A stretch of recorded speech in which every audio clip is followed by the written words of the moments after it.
So excited to introduce Paula Pant. She has an amazing podcast called Afford Anything, and she actually filmed and recorded several of the sessions of her podcast at this conference with some people who were speakers at this conference.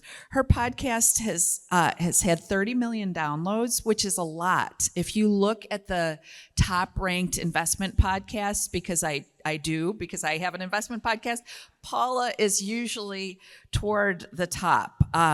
She is a leading light of the F.I.R.E movement. Many of you saw her in the session yesterday, the panel discussion. She's a former newspaper reporter, but she's also an alumnus of the Knight Bagehot Fellowship in Business and Economic Journalism at Columbia University, a very, very prestigious fellowship. And we are so excited to have her speak to us today. Paula has a presentation for you, and then we're going to take some questions from all of you. So if you have questions for Paula, you can put them on the cards. Paula, come on up.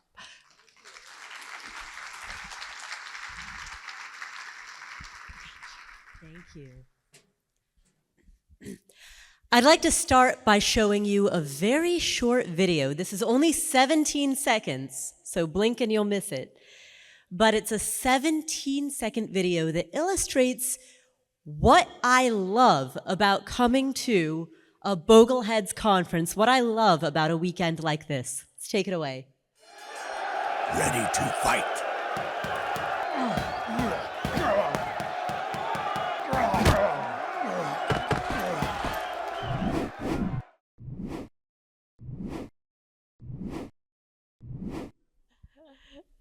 And this is the only room where people understand that. So what's wonderful about a conference like this is that we can spend the weekend debating Roth versus trad and talking about how to optimize, if you should execute Roth conversions and how and when, and we can talk about optimization. And we enjoy those conversations. But the core idea that we have learned from Jack Bogle is that at the end of the day, particularly if you're in the accumulation stage, money is not that complicated. To be directionally accurate, as Jack Bogle has taught us all, low cost, buy and hold index funds, ideally in a tax-advantaged account when appropriate. Oh, thank you. Hey, look at that. Ideally in a tax-advantaged account when appropriate. Focus on making bigger contributions to the extent that you can. And if you do that, you directionally are in the right place. And then we can later talk about optimizing, and we can talk about, particularly when you get to decumulation and withdrawal. But it's not rocket surgery. And I chose that, by the way. I chose this not rocket surgery specifically because I knew that this is an audience that has a lot of physicians and also at least one person, Bill Bengen, who is a former rocket scientist. Two people, former rocket scientists.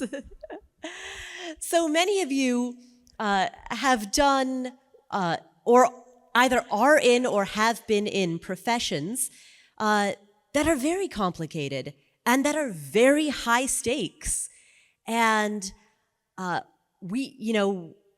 what we've learned from Jack Bogle is that the simplest course of action is often the best. Don't try to beat the market, meet the market, be the market. We also know that the answers are out there, particularly within this community. The answers are often abundant if we take the time to look for them. But it can be easy, particularly with a deluge of information, it can be easy to just ignore all of the answers and to end up doing things in a way that's a little bit harder. And so the question in my mind was why? Why is it that often we contradict our own investment thesis? Oftentimes, and I will raise my own hand, I am guilty of this. I sometimes make money moves that are against my own better judgment. You know, I know better, but I will sometimes take that ill thought out, risky, proverbial water cooler investment on a lark, you know, or I will not make as many contributions as I know I should. It's the financial equivalent of eating that second slice of chocolate cake, or the third slice, or the fourth slice. You know better. We absolutely know better, and yet we do it anyway. So, why? And what it comes down to, the answer to that why, is that we have been led to believe that money management is simply tactical. It's all about numbers, it's all about spreadsheets, it's the hands, you know, that money management comes from our hands, meaning tactics, logistics. But in reality, it isn't tactical, it's emotional, it's psychological, right? If you think head, heart, hands, it's our cognitive biases in our head, and it's our psychological realities in our heart that influence what we do with our hands. And so the reason that we often make decisions that go against our own investment thesis, that go against our better judgment, is because we often get in our own way, right? Our behaviors are suboptimal. And largely that's because we are either anxious, we are avoidant, or we are obsessed. And so what I want to talk about today are each of these three. And by the way, I want to give credit. These ideas very much draw from the research of Dr. Brad Klontz, who is a financial psychologist, he actually formed 4 money mindsets, but I condensed them into these 3. But anxious, obsessed, and avoidant. And we see this not only in ourselves, but we see, in the way that life imitates art and art imitates life, we see depictions of this in traditional media. I know social media gets a lot of, when we talk about money, social media gets a lot of finger pointing at it, but there's a lot that we can see in traditional media as well that illustrates some dysfunctional relationships with money. And since sometimes it's hard to read the label when you're inside the jar, it's easier to recognize behavior when it's presented as an archetype or as a character type on others. I'm going to walk through a few examples that we see in popular media of dysfunctional relationships with money so that we can see in the ways in which that mirrors in ourselves. We'll start with, go back one. We'll start with feeling anxious about money. And the clear example of this is Ebenezer Scrooge, the fictional character from A Christmas Carol. Ebenezer Scrooge had a lot of money, but was so cheap that he would not even heat his own office, and he made his employees shiver inside of their office. And what I like about this example is that oftentimes there's this myth that to be quote-unquote good at money, you simply don't spend. That being good at money means being frugal. But Ebenezer Scrooge is a great fictional example of how that idea, taken to its extreme, becomes dysfunctional, it becomes antisocial, it becomes counterproductive. This is a guy who he could not enjoy his money, nor could he use his money as an expression of his values. He didn't even know what his values were. That's the entire plot line of A Christmas Carol, is revealing to him what matters and why values ought to be the North Star, and then money can be the physical manifestation of his direction towards that North Star. And you'll notice his catchphrase, bah humbug.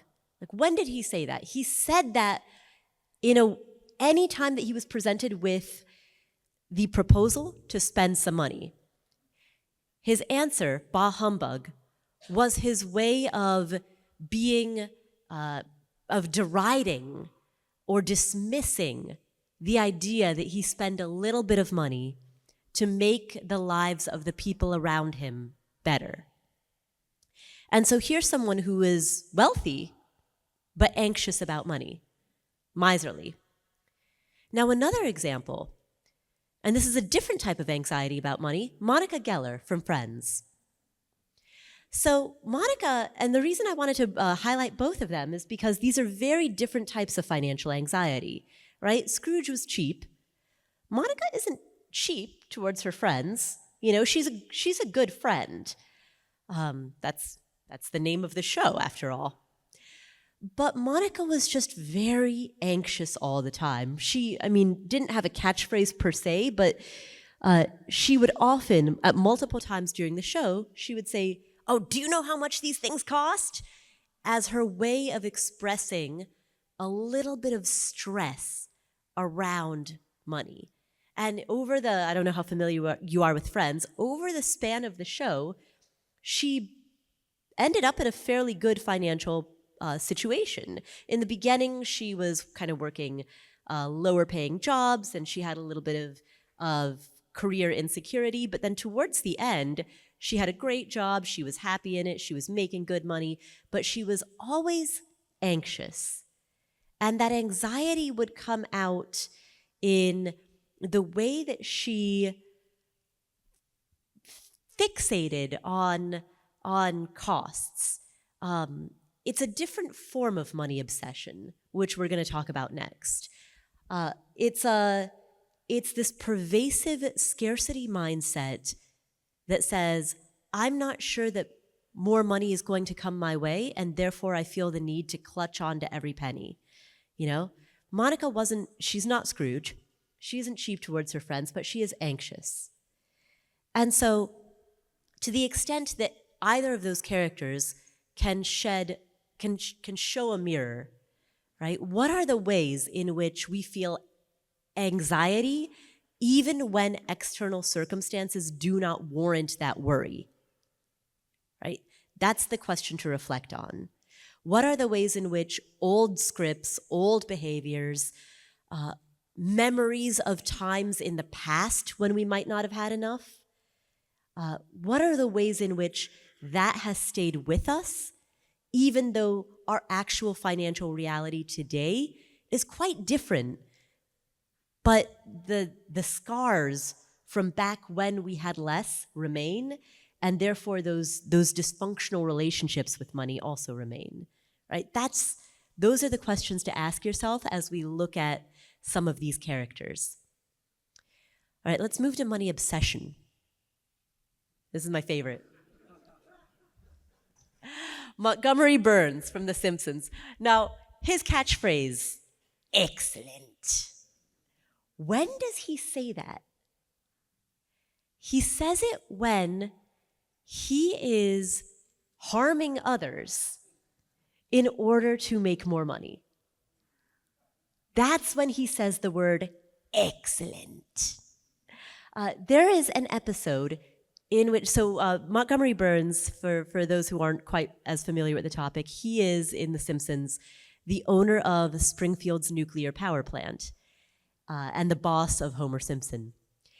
And there is an episode in which he literally blocks out the sun from Springfield in order to force the residents of Springfield to buy more energy from his power plant. There is an episode where he dumps all of this nuclear waste into the river, and then the river springs up a bunch of three-eyed fishes, you know? He famously has a bunch of hound dogs at his mansion, and one of his other big catchphrases is, "Release the hounds." And so anytime that anybody does something that displeases him, he just releases a pack of angry dogs at them. So he is the proverbial obsessed with money, obsessed with making more, but also incredibly isolated and lonely. He doesn't have any friends. He has an employee who is very devoted, but no real friends whatsoever. And so he stands as a not just a character, but really a caricature, an extreme caricature of someone who has lost the plot, someone who forgot that money is a means to an end and has hyper-focused on simply the money itself, and has forgotten the fact that money is supposed to be a tool that allows and facilitates for better relationships, a better impact on your community, for all of the pro-social things that it can do. Another person who's obsessed with money, and this is a different type of character, Tywin Lannister from Game of Thrones. He is, for those of you who are not familiar with this show, he is, on the surface, appears to be a family man because he really is devoted to the Lannister family, and he wants the Lannister family to succeed. So it, on the surface, almost looks as though he's doing the right things. And again, one of his favorite phrases, which he repeats often, is, "A Lannister always pays his debts." And on the surface, that sounds great. You pay your debts. Wonderful. That's great. We should all pay our debts. But under the hood, he is someone who actually is chasing status. The reason that a Lannister always pays his debts is because that's how he maintains power and status and control. The reason that he wants his family to succeed is because he wants the ego gratification of the Lannister name to continue on, but he doesn't actually care about the individual members of his family. And without spoiling anything in the show, his obsession with the Lannister name actually ends up driving a wedge between him and his children. It actually ends up, ironically, harming his relationships with the very legacy, the very offspring that he purports to want to help. And so here's another person who, on the surface, appears to care about his legacy, but actually destroys the underlying relationships within his legacy in an effort to make his name prominent. And these are two examples of money obsession. And it's an obsession with status at the expense of relationships. And then we move to avoidance. And you might think, all right, well, we're at a conference about money, so clearly we're not avoidant. Clearly, that can't be an issue that plagues any of us. But, and I'll speak for myself, there are certainly elements of my financial life that I pay close attention to, and elements of my financial life that I don't really want to think about, right? In the broad scope of overall financial planning, there are parts that are more interesting than others. And so it can be entirely possible to be a good steward of your money in certain domains, but also avoidant about your money in other very specific domains. So a couple of examples of people who are avoidant of money. So this is Ron Weasley from Harry Potter, and he is very dismissive of anything that seems to relate to money. He calls it rubbish. He seems a little bit intimidated by it. And money avoidance largely stems from, again, a similar thing to money anxiety. There's this sense of scarcity. There's this worry that money might go away. And so we don't want to think about it because it triggers this fear. Another avoidant person actually is Homer Simpson. And I chose this photo intentionally because Homer often has, how many of you are Simpsons fans here? Excellent. Homer often has these get-rich-quick schemes that he's chasing. So he has had, across the span of the show, I think 400 different side hustles that he's chased. He's always looking for a quick buck, as you can see in this photo. But he actually doesn't do anything to try to learn about money, to grow his investments. He is, even though he's constantly chasing get-rich-quick schemes, he's avoidant. And that also stems from this scarcity mindset of, I'm afraid that money might not be there. I worry that I myself am not taking care of it well enough. I kind of want somebody else to do it for me. Let me chase these get-rich-quick schemes. All of that can play into ways that we are avoidant. Maybe not with our entire financial lives, but maybe with specific elements of it. So, money anxiety, money obsession, and money avoidance, those are all ways in which we can sometimes get in our own way and sometimes do things that are counterproductive. And so the major lesson that I want to impart is to take a look at some of these examples, and in the way that life imitates art and art imitates life, ask yourself what resonates. Maybe not, obviously you're not a caricature, but what elements of those pieces resonate with specific areas of your life, even micro areas of your life? How do you see these things showing up in you? And then, how can you overcome that so that you can get out of your own way? So, thank you.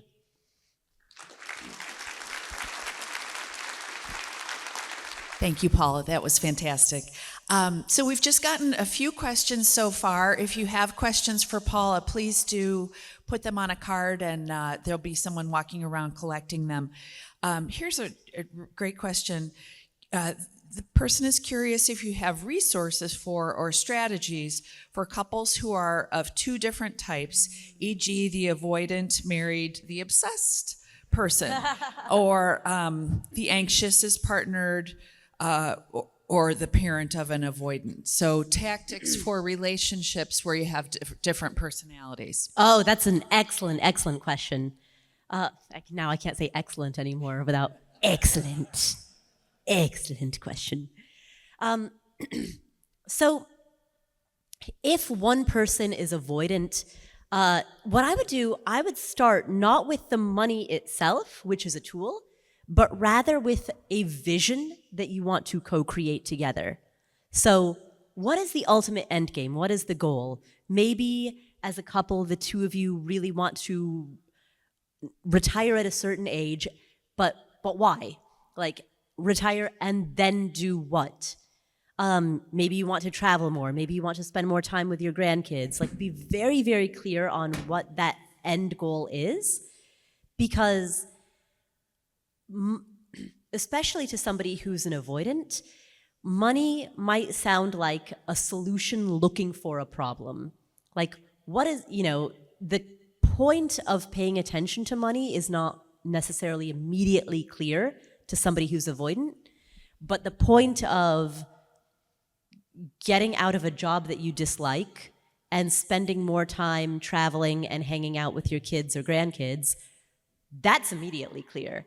So you start with that end goal and then work together on working backwards from that end goal to show how money is a resource that facilitates the end goal. But you keep the end goal as the focus and money sort of as a tool that facilitates that. I have a question about the avoidant and whether people who are inert, who just don't do anything because they're busy, lazy, are they also avoidant, or can you just be too busy to get into this stuff, asking for a friend?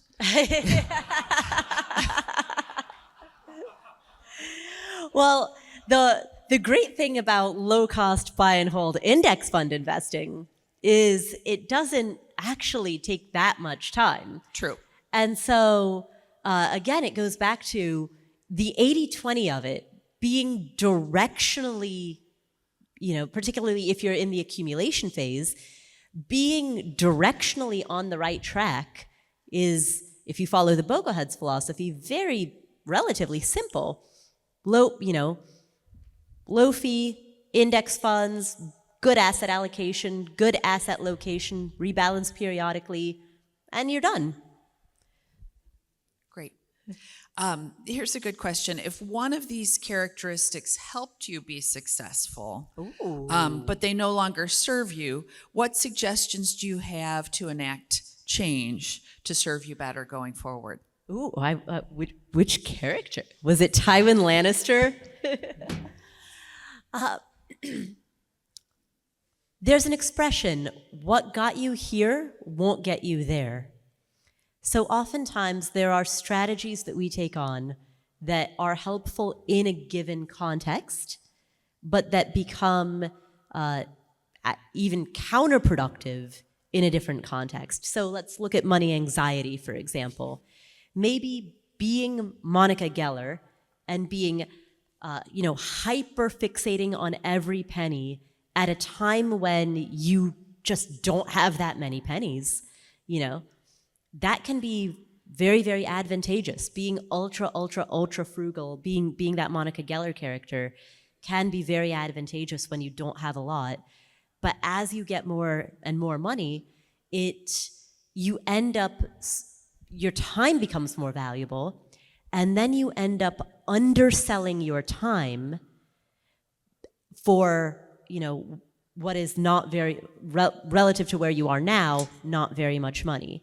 And so what I would suggest doing is think of every resource at your disposal, not just your money, but your time, your energy, your focus, your attention, all of which are related but different.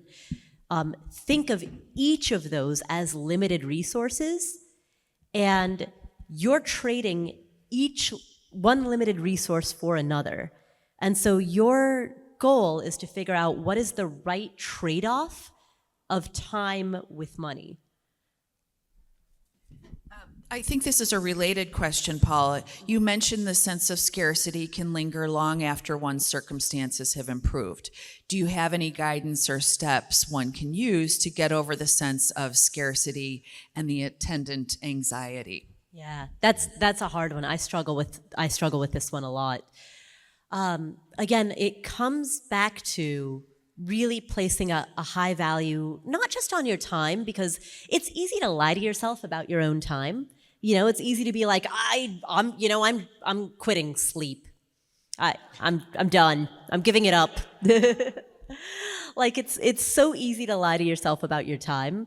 I think it's harder to lie to yourself about your focus, your mental concentration. Because even if you push yourself to stay awake later or to wake up earlier, at a certain point, you just can't focus anymore. Everything kind of turns blurry, and then you end up, people blame social media, but before social media, people still built, those paperclip chains. People still built paperclip chains. People still stared vacantly out the window or at the ceiling. That pre-existed Instagram. And so what I would do is really try to be a capital allocator of your concentration, because that focus and concentration is maybe the most limited thing that we have. And how do you capital allocate your concentration? Do you have any tips on that front? It's a matter of kind of what I do. I write things out with paper and pen. Here's everything that is in my brain dump. Here's everything that's in my brain. Here's everything that could be going on. And then I just, with paper and pen, I start ranking. The reason I do it with paper and pen is if I know that if I open a screen, I'm immediately going to be like, oh, look, cat videos. And so paper and pen eliminates that distraction.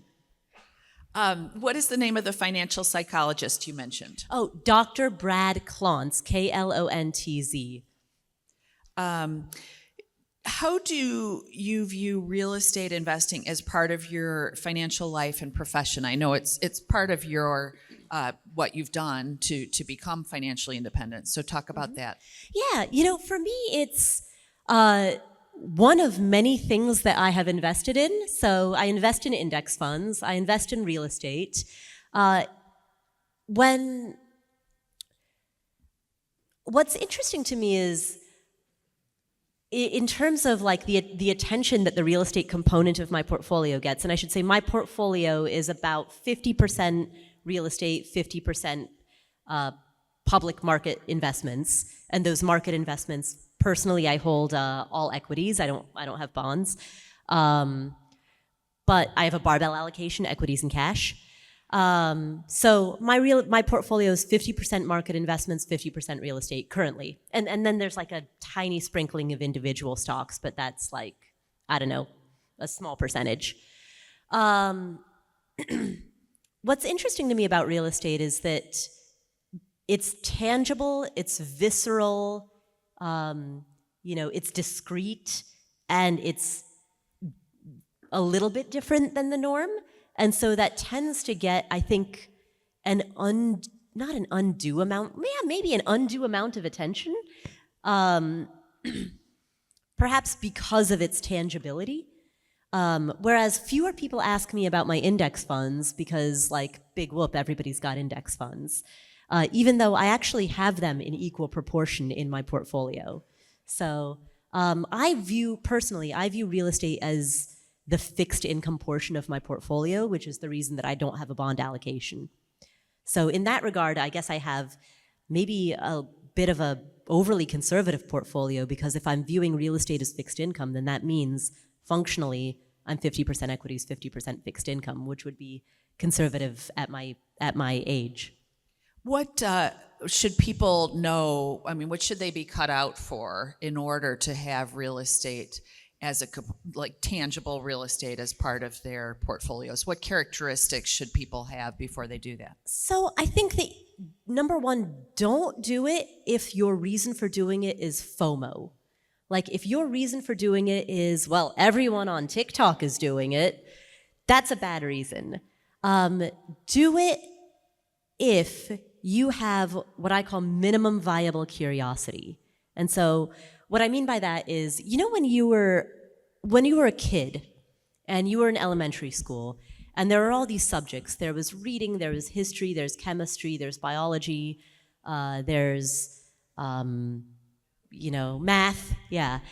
And there are certain subjects that maybe there was one or two subjects that you loved, and one or two that you hated, and then a few that you had like kind of a passing curiosity in, and there's a kernel of interest that could be developed there.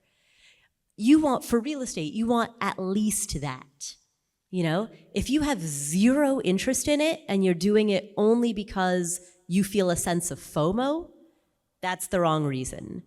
But if there is that minimum curiosity and you're like, yeah, no, I'm curious to know, I'd like to learn more. This engages my interest just as much as that history class engaged my interest.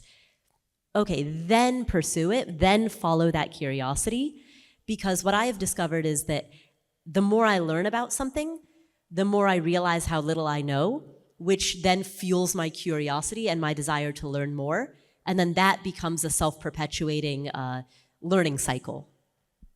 Why do you think real estate investing has gotten so popular? When I look, again, back to the top podcasts, half of them are about investing in real estate. What is it about this moment that has people so intrigued about that? I do think that the tangibility of it, it feels real. I think that's part of the reason why, in general, at any given time, that's an evergreen reason. But as an evergreen reason, I think at any given time, people are drawn to real estate because of the fact that you can see it, you can hear the floorboards creak, you can smell the paint dry. That feeling of realness, the fact that it engages all five senses, particularly in an increasingly digital world, it becomes emotionally evocative, and things that are emotionally evocative tend to be psychologically sticky.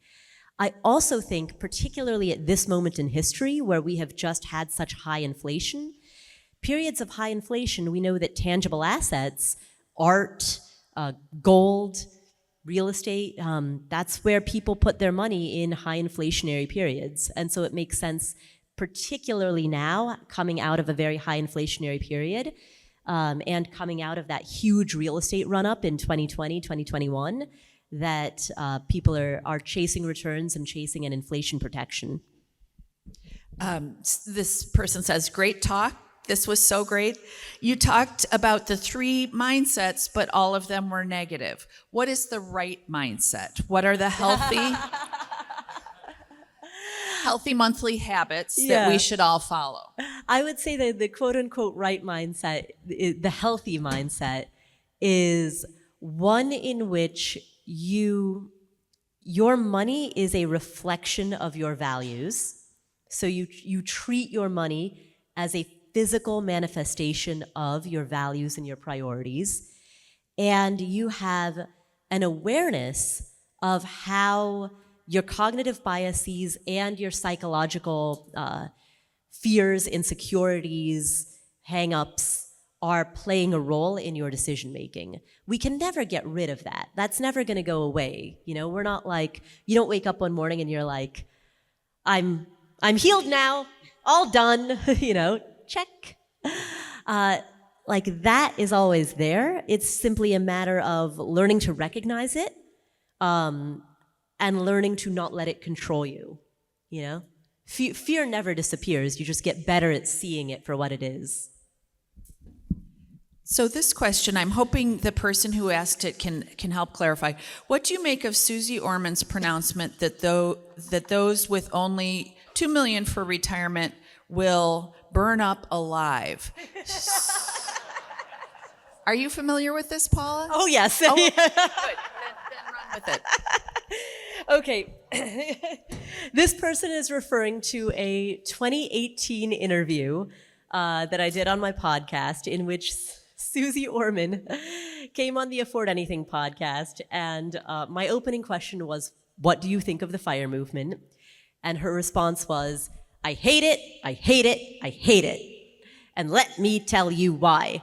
And then she went on to explain that unless you had a minimum of $5 to $10 million, you could never retire.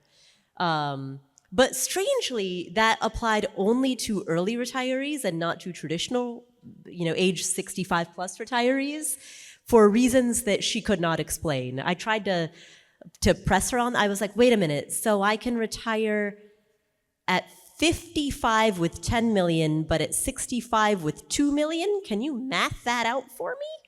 And she couldn't. So what do I think of that pronouncement? I mean, there were a few things going on there. Number one, she was defining retirement as the complete, permanent, irrevocable cessation of all income, which is a very rigid definition of the word retirement, and it leaves no room for any type of part-time income, any type of flexibility. It played to one thing that was going on a lot in 2018, which was this very semantic debate about the word retirement. So I like to, particularly for early retirees, I like to kind of avoid the word retirement, because then we get into, what the internet retirement police, who sit there and like their finger, well, you did that consulting gig, therefore you're not retired, it gets into this semantic debate that then becomes a distraction from the overall point, which is, let's have enough money that you are more or less going to be okay, and that work pretty much becomes optional, So I think that was one of the things that was going on, and her dramatic pronouncement kind of highlighted the disconnect within that semantic debate. As to the actual claim that you can't retire with less than 10 million, I mean, the math is pretty clear that you can. So, I mean, there's just no justification for the fact that you need 10 million to retire. Well, Paula, we have been so happy to have you here with us today. Thank you so much for joining us.